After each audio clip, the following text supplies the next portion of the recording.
They pull $230 billion out of your pockets every year for fertilizer. Yet one single plant can replace those bags for 20 years at zero cost. In 2001, the FDA issued a warning that effectively scrubbed this crop from the market. It got banned in the United States. This illegal plant was too big of a threat to the fertilizer industry, so they had to get rid of it. And today, I am sharing the truth the corporations do not want you to know. Howdy, folks. They call me Pioneer Pete. I have been growing food the old way for longer than most of these corporate types have been alive. What I am about to share with you is not some internet rumor. This is documented history. Go to the FDA website and verify the ban. This is a timeline that lines up too perfectly to be an accident. In the year 1962, British agricultural trials documented yields that should not be biologically possible. 100 tons per acre was recorded year after year on soil so poor that other crops failed completely. The same plant was cut 5 times in a single season, regrowing to full size in just 4 weeks. It required no fertilizer input, no irrigation, and no replanting for 20 years. 100 tons per acre. Let that sink in for a moment. Most farmers today would be thrilled with 5 tons. 10 tons is considered excellent, but 100 tons? This comes from a plant you never fertilize, never water, and never replant. And here is the part that should make you angry. By 2001, this plant had vanished from every garden center in America. You could not buy it, and you could not find it because it was gone. I am going to connect the dots they hope you never see. By the end of this video, you are going to understand exactly why a $230 billion industry wanted this plant erased from your memory. The story begins with a man you have never heard of. His name was Henry Doubleday, and he was a poor Quaker living in Essex, England in 1845. That was the year the Irish potato famine struck. 1 million people starved to death while he watched, and he was helpless to stop it. But he never forgot. Doubleday had tried different businesses such as manufacturing starch and producing glue for postage stamps, but both failed. Those images of mass starvation never left him. In the 1850s, while searching for a new source of glue, Doubleday wrote to the head gardener at the Royal Palace in St. Petersburg. He was looking for a specific Russian variety of a plant called Comfrey. Now, Comfrey had been around for 2,000 years. The Greeks used it for broken bones because the name literally means to make grow together. The Romans boiled the roots into a paste and actually used it to stick pieces of meat together. For centuries, Europeans called it Knitbone. But Doubleday was not interested in medicine since he was interested in food. Here is where fate stepped in. The plants Doubleday received from Russia were not pure, but were instead an accidental cross.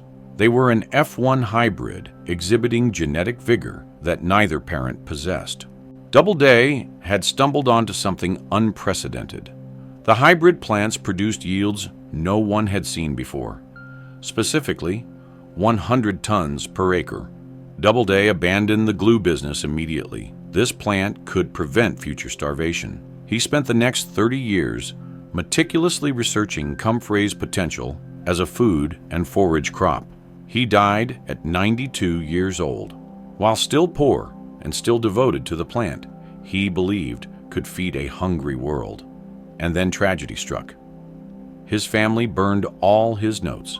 30 years of yield data, cultivation techniques, and nutritional analyses were gone. For decades after that, Comfrey cultivation declined as the Industrial Revolution shifted agriculture toward chemical inputs.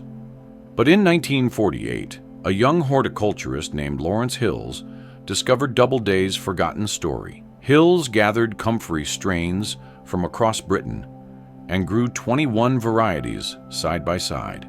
By the early 1960s, one strain dominated every metric, and they called it Bocking 14.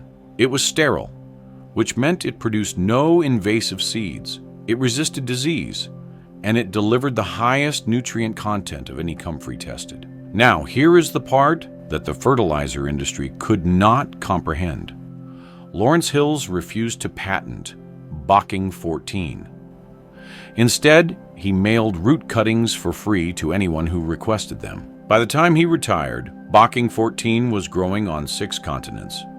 He gave it away because he understood something the corporations never will. Some things are too important to own. Now let me show you why this terrified the chemical industry. Laboratory analysis shows that fresh comfrey leaves contain higher levels of potassium than farmyard manure. While manure rarely exceeds 1.5%, Bocking 14 delivers over 7%. But the decomposition rate is the real revolution here. Most green manures like alfalfa, clover, and grass sit in compost heaps for weeks.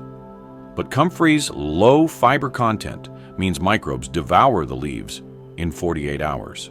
Toss fresh comfrey onto a stalled compost pile, and within hours, the temperature spikes. The material transforms into black, nutrient-rich humus, while other crops are still sitting there intact. So why does comfrey work like this? The secret lies deep underground. Comfrey roots penetrate 10 feet into the soil. That is far beyond where your vegetables and grains can reach. Those roots function as living mining drills, which pull up potassium, calcium, and phosphorus from the deep subsoil and concentrate them in the leaves. When you cut the plant, you are bringing deep earth minerals to the surface. It is a biological nutrient pump. Think about what this means. You are not adding fertility from outside. You are mining your own soil. You are accessing nutrients that were always there, 10 feet down, which are nutrients your other plants could never reach. And here is the math that should make every farmer in America furious. You plant comfrey once. It produces for 20 years. You need no fertilizer input because the plant is the fertilizer. You need no irrigation after establishment because that 10-foot taproot accesses deep water tables. You need no pesticides because nothing bothers it. Cut the plant when it reaches 2 feet tall. Within 4 weeks, it regrows. You can get 5 harvests per season. That equals 100 tons annually for 2 decades. That is not a gardening tip, folks. That is a business model killer. Now let me tell you about the villain in this story. By the early 1900s, the world faced a crisis as natural fertilizer sources ran out. Then German chemists invented the Haber-Bosch process to synthesize ammonia. It saved the world from starvation, but it addicted agriculture to fossil fuels. Today, it feeds half the world's population, but it consumes vast amounts of natural gas and generates massive carbon emissions. The global fertilizer market is worth over $200 billion, and it depends entirely on farmers buying bags of nitrogen, phosphorus, and potassium every single year. Comfrey threatens that entire model. If every gardener in the 1950s had planted Bocking 14, commercial fertilizer sales would have collapsed. The industry knew it. And that brings us to 2001.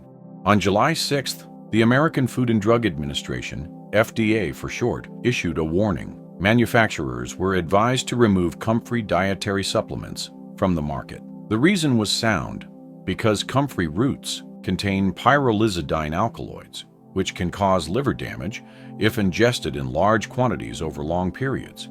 The FDA banned supplements for internal use, such as pills, teas, and capsules. But here is the sleight of hand. The headlines did not make that distinction.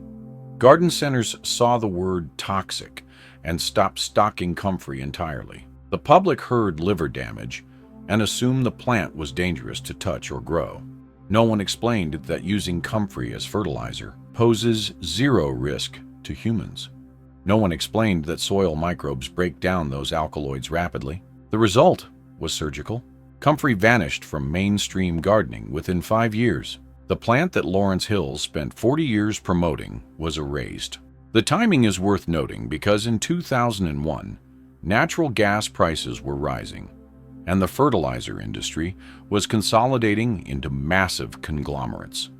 Suddenly, the one plant that offered permanent independence was declared too dangerous to sell. You tell me if that is a coincidence. Meanwhile, Comfrey's performance has not changed. Bocking 14 still produces 100 tons per acre. It is controlled abundance, waiting for harvest. From 1845 to 2001, three forces tried to erase Comfrey. Time erased the notes, industrial agriculture erased the need for perennials, and regulatory confusion erased it from garden centers. But none of those erasures changed the math. This system relies on you forgetting that fertility can be grown, not bought. Comfrey cannot be patented. It cannot be genetically modified to force annual purchases. Lawrence Hills gave it away for free because he knew it had to be decentralized to survive. Walk through any permaculture garden today, and you will find it. Bocking 14 still exists. Root cuttings pass between gardeners like contraband. It is not a weed. It is freedom from the supply chain. It is fertilizer that costs nothing forever. The fertilizer industry wants you dependent, but our grandparents knew better. Henry Doubleday knew better. Lawrence Hills knew better. And now, you know better. Comfrey is waiting. The only question is whether you will plant it.